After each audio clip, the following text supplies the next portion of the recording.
कहानी की शुरुआत में हमें बताया जाता है कि पूरी दुनिया में किसी तरह का रेडिएशन फैल चुका है जिसके कारण दुनिया के लगभग सभी लोग मारे जा चुके हैं। इसी बीच हम एन नाम की एक लड़की को देखते हैं जो कि शहर से कुछ सामान लेकर अपने घर की तरफ जा रही थी। एन ने अपने पूरे शरीर को कवर करके रखा था ताकि उस पर रेडिएशन का कोई असर ना हो। यहाँ पर हम देखते हैं कि एन पहाड़ों पर अकेली रहती है और यहाँ पर अभी तक रेडिएशन नहीं फैला है जिसके कारण वो अभी तक जिंदा है। फिर घर आने पर एन अच्छे से अपने आप को साफ करती है क्योंकि अगर रेडिएशन का एक छोटा सा भी हिस्सा उसकी बॉडी पर रह गया तो उसकी जान जा सकती है। एन यहाँ पर बहुत टाइम से अकेली रहती थी और अक्सर ही वो जरूरी सामान लेने के लिए शहर जाया करती थी। फिर एक दिन जब वो अपने कुत्ते के साथ कहीं पर जा रही होती है तभी वहाँ पर उसे एक आदमी दिखाई देता है जो अपनी वैन को खींचता हुआ कहीं जा रहा था। इस आदमी का नाम लुमिस था और उसने रेडिएशन से बचने के लिए एक सूट पहना था। फिर उसको उतारने के बाद लुमिस को काफी अच्छा फील होता है क्योंकि फाइनली उसे एक ऐसी जगह मिल गई थी जहाँ पर रेडिएशन अभी तक नहीं फैला था। इसके बाद लुमिस एक झरने में जाकर नहाने लगता है पर तभी एन वहाँ पर आती है और लुमिस को तुरंत वहाँ से बाहर निकलने को कहती है क्योंकि उस पानी में भी रेडिएशन था।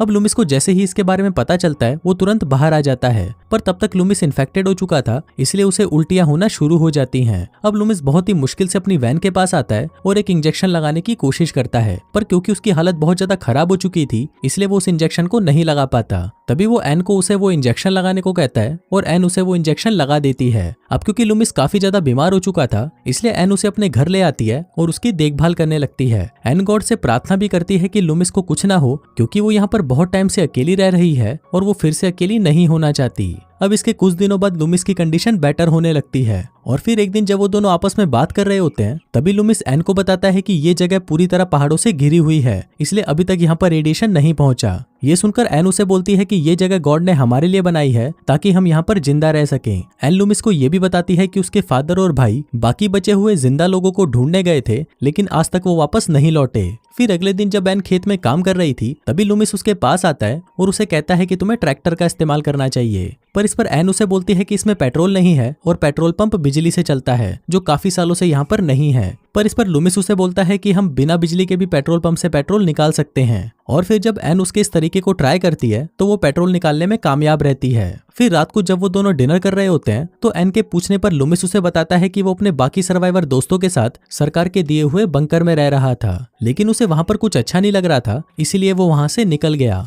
लुमिस बोलता है कि उसे इतना तो विश्वास था कि दुनिया में ऐसी कोई ना कोई जगह तो जरूर होगी जहां पर रेडिएशन ना पहुंचा हो और फाइनली उसे ये जगह मिल चुकी है। फिर अगले दिन मछलियां पकड़ते हुए एन लुमिस को बताती है कि हमारा जनरेटर खराब हो चुका है और उससे फ्रीजर चलना बंद हो गया है जिस वजह से उसे खाना स्टोर करने को लेकर दिक्कत हो रही है। फिर जब लुमिस को पता चलता है कि एन के पास जनरेटर है तो वो उसे ठीक करने की कोशिश करने लगता है पर बहुत कोशिश करने के बाद भी लुमिस उसे ठीक नहीं कर पाता। पर तभी उसे एक आइडिया आता है और वो एन को कहता है कि हम झरने के पानी की मदद से बिजली पैदा कर सकते हैं पर इसके लिए उनको एक लकड़ी के बड़े से पहिए की जरूरत पड़ेगी। फिर पहिया बनाने के लिए लुमिस चर्च को तोड़ने का डिसाइड करता है पर एन उसे ऐसा करने से मना कर देती है क्योंकि ये चर्च ही उसके परिवार की आखिरी निशानी है क्योंकि इसे एन के फादर ने बनाया था। फिर उसी रात लुमिस बहुत ज्यादा शराब पी लेता है और वो एन के साथ जबरदस्ती करने की कोशिश करता है पर एन लुमिस को इस तरह देखकर वहां से भाग जाती है। फिर अगले दिन उठने पर लुमिस को अपनी गलती का एहसास होता है इसलिए वो एन के पास जाकर उससे कल रात की हरकत के लिए माफी मांगता है। इसके बाद जब एन चर्च में पियानो बजा रही थी तभी उसे खिड़की पर किसी आदमी की परछाई दिखती है। ये देखकर एन को लगता है कि शायद वो लुमिस होगा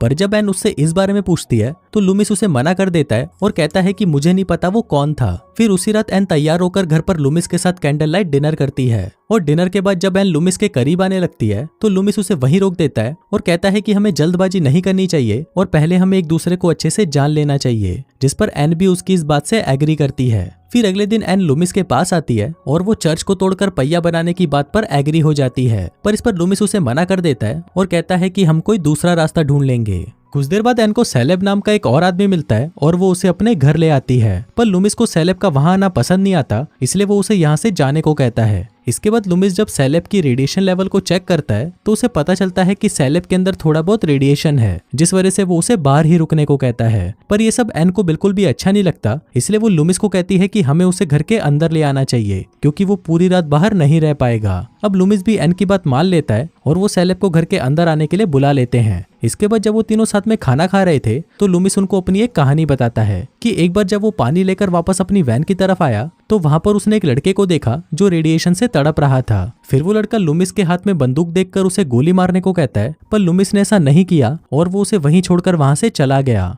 इसके बाद सैलेब भी अपनी कहानी सुनाता है और वो बताता है कि जब रेडिएशन फैलना शुरू हुआ था तो वो अपने दोस्तों के साथ माइन में काम कर रहा था, पर रेडिएशन की वजह से वो लोग वहीं फंस गए। फिर कुछ दिनों बाद कुछ लोग वहां से बाहर निकलने की जिद करने लगे, जिस वजह से उन सभी में आपस में लड़ाई हो गई और सभी ने एक दूसरे को मार डाला, जिसमें वो सिर्फ अकेला ही बचा था। फिर लंच के बाद एन लूमिस से पूछती है कि तुमने मुझे उस लड़के के बारे में पहले क्यों नहीं बताया, जिस पर लूमिस उसे कहता है कि मैंने तुम्हें ये इसलिए नहीं बताया क्योंकि मुझे लगा था कि वो तुम्हारा भाई होगा और मैंने उस दिन उसे शूट कर दिया था। अभी सुनने के बाद एन लूमिस को कुछ नहीं कहती क्योंकि उसे भी पता था कि रेडिएशन की वजह से उसका भाई वैसे भी मरने ही वाला था। फिर जब अगले दिन लूमिस और सैलेब जंगल में शिकार कर रहे थे तब लूमिस सैलेब को पानी से बिजली पैदा करने के बारे में बताने लगता है और उसे भी वो आइडिया बहुत अच्छा लगता है। फिर अगले दिन वो तीनों मिलकर चर्च को तोड़ने लगते हैं। तभी सैलेब एन को उसके साथ वॉक पर चलने को कहता है। फिर जब वो दोनों बातें कर रहे थे तब सैलेब एन को लूमिस के खिलाफ भड़काने की कोशिश करता है और एन को कहता है कि लूमिस भगवान को नहीं मानता, इसलिए उसने तुम्हारे चर्च को तोड़ने का फैसला किया। पर इस पर एन उसे कहती है कि भले ही लूमिस भगवान को नहीं मानता पर वो ये सब हमारी मदद के लिए कर रहा है।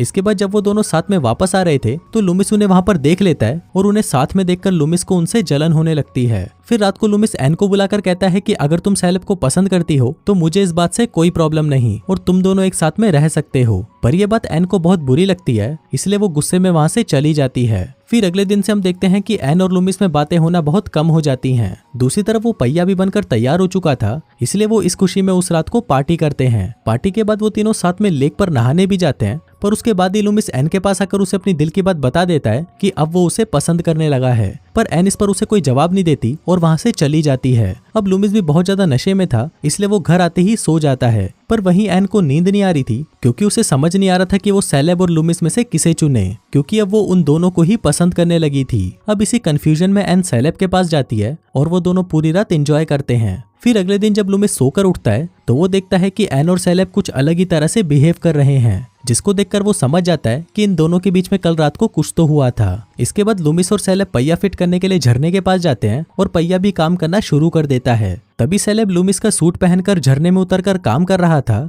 और वहीं लूमिस सैलेब की केबल को पकड़कर उसे सपोर्ट कर रहा था। इसके बाद जब सैलेब काम खत्म करके ऊपर आ रहा होता है तभी उसका पैर फिसलता है और वो नीचे गिरने लगता है, पर तभी लूमिस सूट की केबल को पकड़कर उसे बचा लेता है। लेकिन तभी वो सोचता है कि अगर उसने सैलेब को यहाँ से नीचे फेंक दिया तो वो एन की जिंदगी से हमेशा के लिए चला जाएगा। इसके बाद सीन यहीं कट होता है और लूमिस जब घर वापस आता है तो एन उसे पिछली रात के लिए माफी मांगती है। इस पर लूमिस उसे कहता है कि तुम्हें माफी मांगने की कोई जरूरत नहीं और सैलेब भी दूसरे शहर जाने के लिए यहाँ से निकल चुका है। अभी सुनकर हम व्यूवर्स को पता चलता है कि लूमिस ने सैलेब को पहाड़ से नीचे फेंककर मार दिया है। फिर इसके बाद लूमिस जनरेटर को चालू करता है और पूरे घर में बिजली आ जाती है, जिससे एन को भी बहुत अच्छा लगता है। इसके बाद जब एन पियानो बजा रही थी तो लूमिस वहां पर आता है और उसके पास आकर बैठ जाता है और इसी के साथ ही ये कहानी यहीं खत्म हो जाती है।